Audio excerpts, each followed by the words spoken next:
Já pensou tu passa esse vídeo e esse assunto cai na tua prova? Aí eu quero ver. Atributos do ato administrativo. Eu vou dar uma introdução e aí eu vou falar sobre 2, 3, 4, 5 atributos do ato administrativo. Então, como sempre, a primeira coisa que a gente faz é dar um conceito. Nessa introdução eu vou te dar esse conceito. O que é o atributo do ato administrativo? Atributo do ato administrativo são qualidade. O que isso significa? Todo ato administrativo possui certas qualidades inerentes a eles. Eu não estou falando de elemento, que é o que compõe o ato, eu não estou falando de espécie, eu não estou falando de classificação, eu estou falando que todo ato administrativo possui certas qualidades, certos poderes que vão diferenciar o ato público do ato privado. Então, a administração pública faz seus atos para administrar.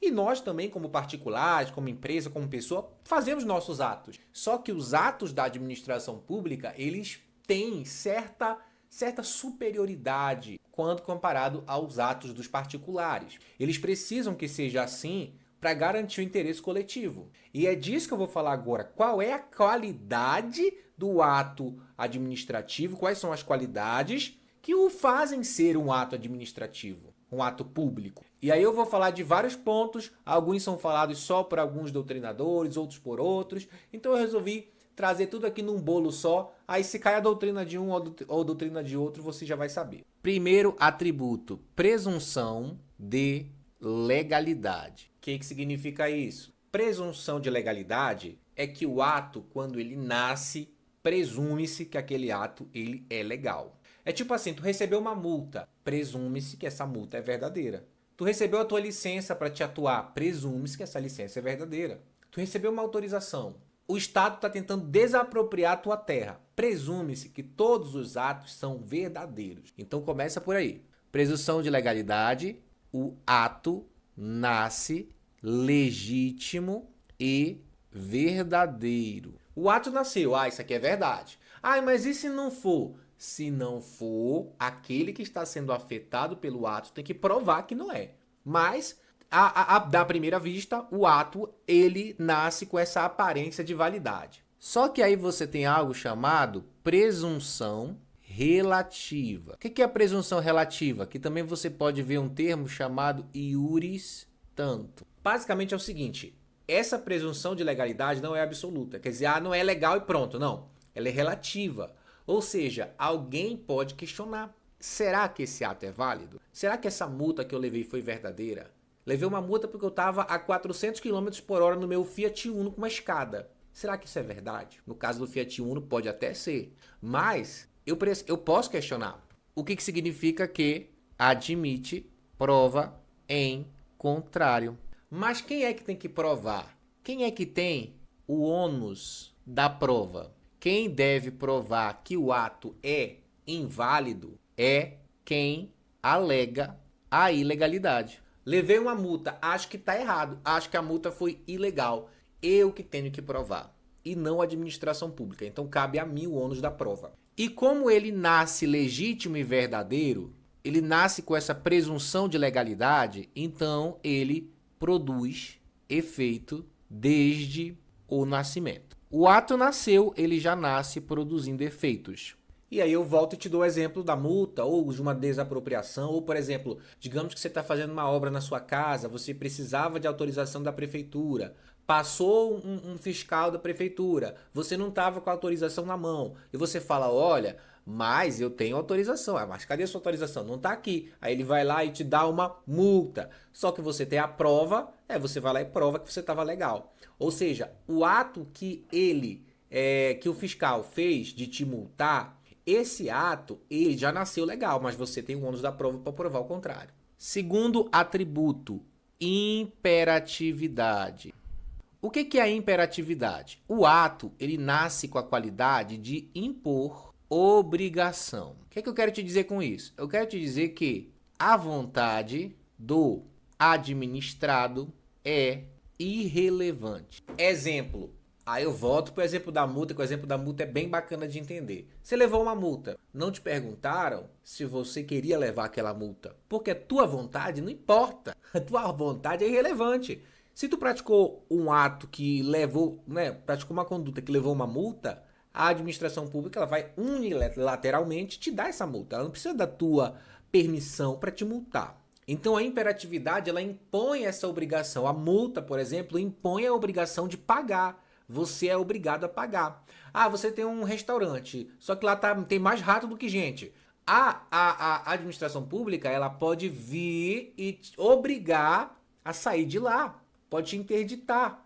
E você não pode dizer que não aceita. É imperativo, é uma obrigação imposta a você. Só que tem um ponto importante aqui que eu vou colocar como exceção. Nem todo ato, gente, nem todo ato é imperativo, nem todo ato traz essa qualidade. Inclusive, isso costuma cair muito em prova de concurso. Mas nem todo ato é imperativo, nem todo ato gera obrigação. Vou escrever aqui, ó. Eu tenho, por exemplo, atos declaratórios. Alan, não sei o que é ato declaratório. A gente vai falar com detalhe disso quando for falar ali, né, das classificações dos atos e outros assuntos similares. Mas normalmente, por exemplo, o que é um ato declaratório? Uma certidão de nascimento, um atestado ou uma licença, né, que a licença está te permitindo ali talvez exercer tua profissão, uma licença. Enfim, existem atos que eles não estão gerando uma obrigação, não estão impondo algo. Estão apenas atestando, certificando algo. Nesse caso, não gera obrigação. Portanto, não é imperativo todo ato. Alguns atos não são, tem exceção.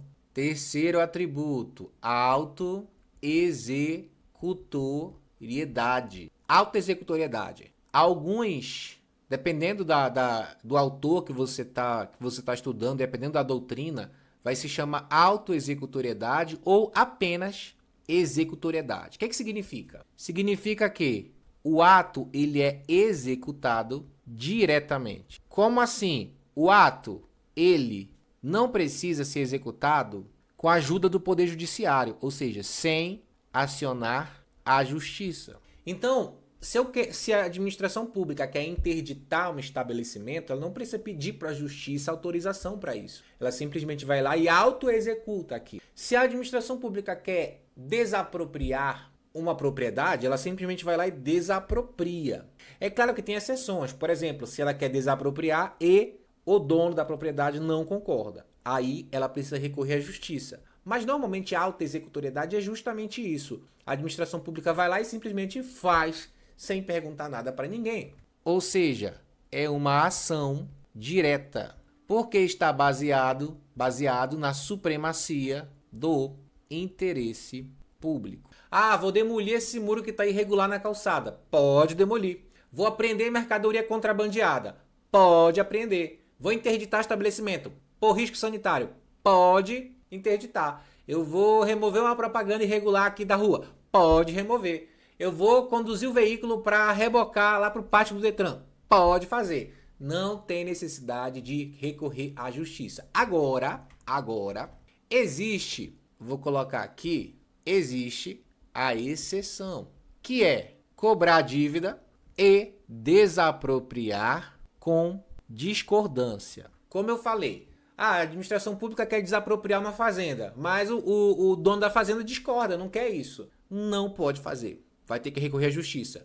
Ah, eu quero cobrar uma dívida. Tipo, a administração pública pode te multar, mas ela não pode te cobrar. Ela não pode te obrigar a pagar. Para isso, ela vai ter que recorrer judicialmente. Então, são essas as exceções. O que nos faz ir para o próximo. Exigibilidade. Ora, se a executoriedade é uma imposição direta, é a administração pública indo lá e fazendo diretamente, auto-executando aquilo diretamente, interditando o estabelecimento, fazendo uma desapropriação, ela fazendo diretamente, a exigibilidade é um meio indireto. É um meio indireto de coação.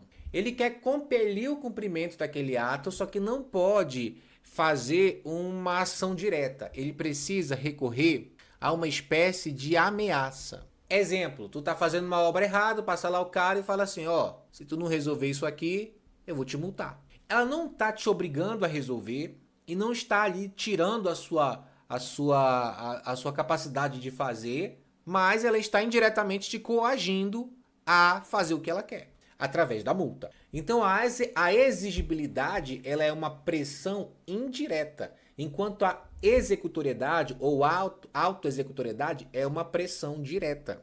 Quinto ponto, tipicidade. O que é tipicidade? Basicamente é o seguinte, ó, todo ato tem que ser previsto por lei. A tipicidade é o seguinte, ó, veda criar atos sem previsão legal. Então entenda, ó, a gente tem muitos atos, tá? A gente tem a multa, a gente tem a desapropriação, a gente tem a nomeação, a gente tem um monte de ato, tá? Vários e vários atos. Tem licença, tem permissão, tem um monte de coisa. Só que todos esses atos têm uma lei que prevê aquele ato. A administração pública não pode simplesmente chegar e fazer uma coisa que não tem lei prevendo aquilo. Por isso, a gente chama de tipicidade, que é aí mais uma dessas de qualidade. Super tranquilo, né? Esse aí é o nosso mapa mental. Eu te convido a escanear esse QR Code, caso você esteja no TikTok, você está vendo ele, e entrar no nosso grupo de estudo, beleza? Pausa o vídeo e escaneia. Agora a gente vai responder questões de concurso, mas somente quem vai responder é somente quem está na área VIP. Então, quem está na área VIP, a gente vai fazer a primeira questão. Quem não está, entra no grupo de WhatsApp, escaneando o código que eu mostrei, ou vendo aí no link abaixo do vídeo, que você também vai encontrar o grupo para você, o link do grupo para você entrar. Beleza? E quem está na área VIP, vamos agora para a primeira questão.